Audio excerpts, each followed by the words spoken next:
Vamos a comenzar con potenciales de acción y electroquímica del cerebro. Bueno, como les decía, en este módulo vamos a ver el tema de potenciales de acción, lo que es sinapsis, neurotransmisores y finalmente un poco lo que es comenzar a explicar lo que es frecuencia cerebral. Comencemos con el potencial de acción. Bueno, ¿qué es un potencial de acción? Justamente como dice ahí, consiste en una descarga eléctrica producida en varios tejidos, principalmente neuronal, pero también en el, en el tejido muscular, justamente todo el tema de la interacción em, de neuronas y músculos. Su función principal es la transmisión de información entre tejidos y dentro del sistema nervioso cumple la función de enviar mensajes entre neuronas, lo que es la sinapsis. Em, Usualmente aquí podemos ver, perdón, estaba pasando, cuáles son las etapas del potencial de acción. Entonces aquí tenemos el estímulo y hay unos inicios fallidos. No siempre inicia a la primera, pero el momento en el que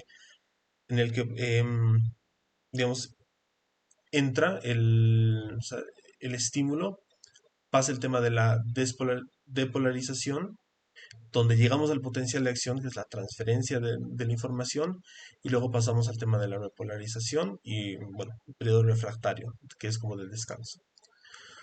Entonces, bueno, aquí les explico un poco cómo funciona justamente este tema de la depolarización y la repolarización.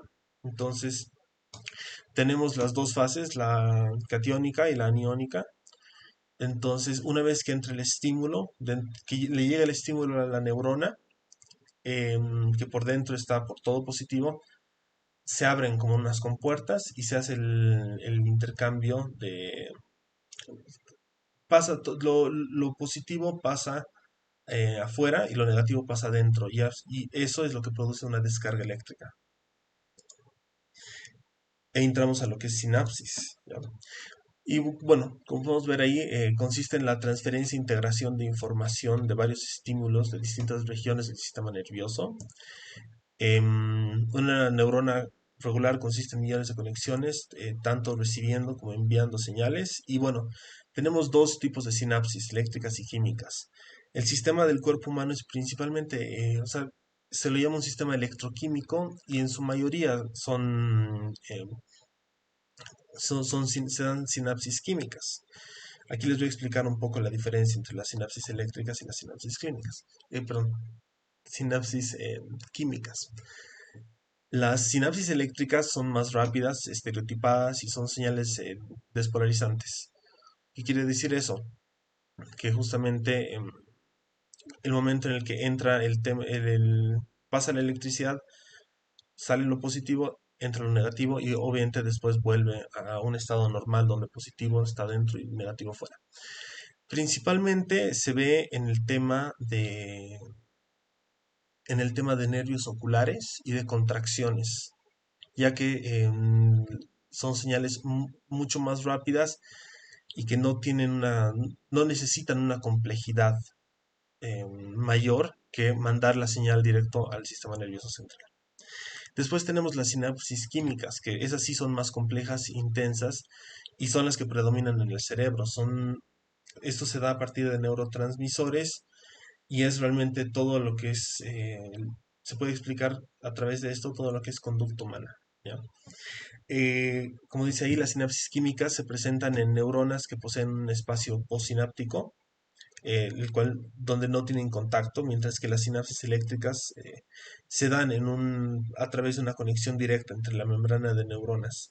Un poquito les voy a explicar eso. Tenemos este espacio postsináptico que es y tenemos se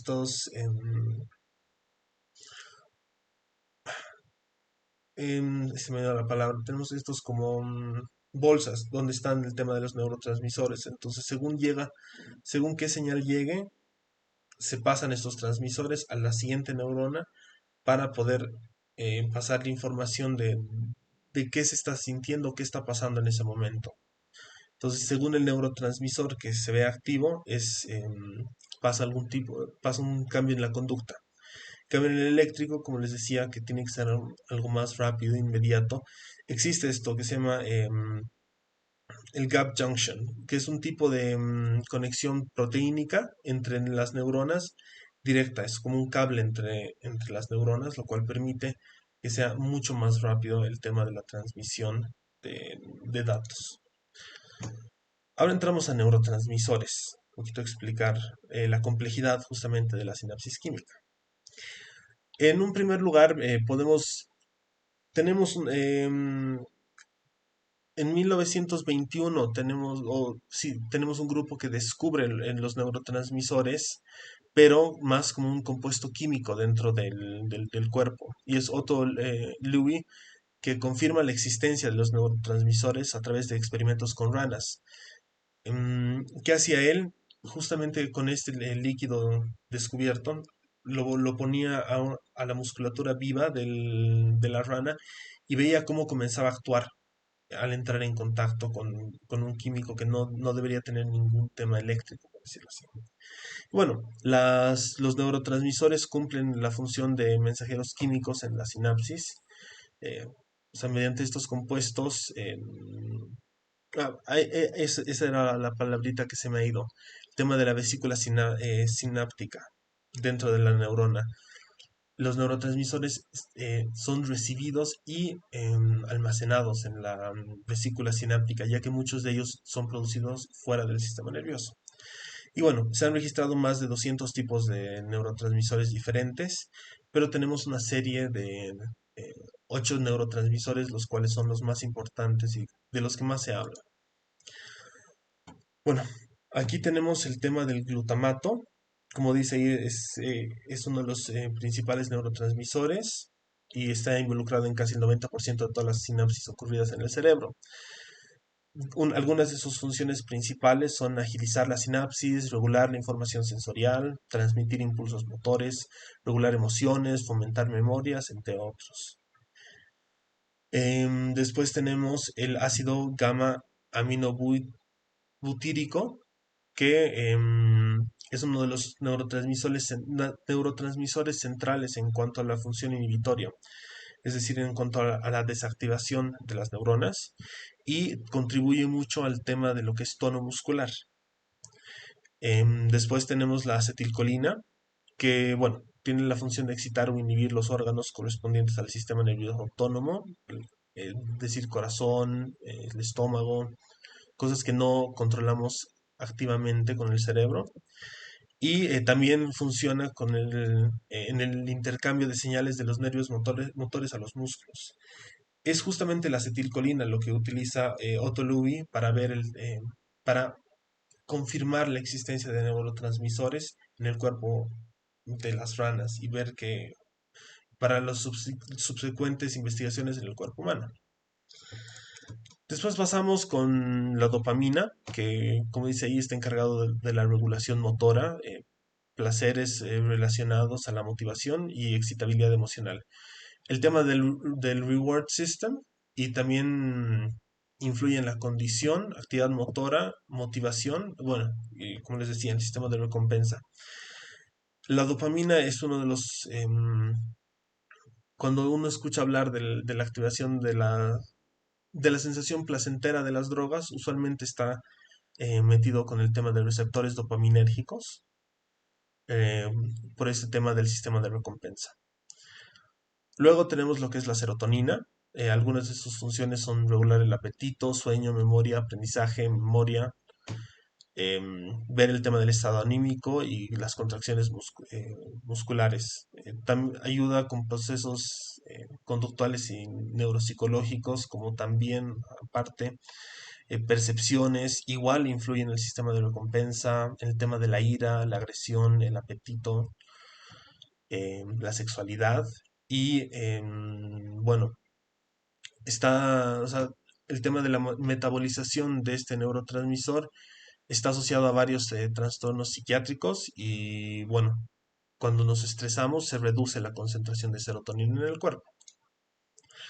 Finalmente, tenemos dentro de estas neurotransmisores más importantes la norepinefrina, que es también llamada la noradrenalina, que principalmente modula las respuestas del sistema nervioso autónomo Entre las principales, el tema de las respuestas del corazón, el latido.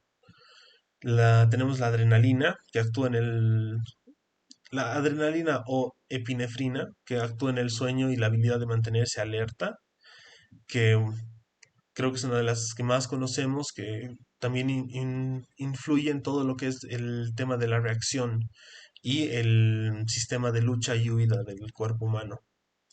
Y finalmente tenemos la histamina, que como veíamos, que tiene un rol en la gestión y el apetito y interactúa con el neurotransmisor GABA, pero como una molécula excitante.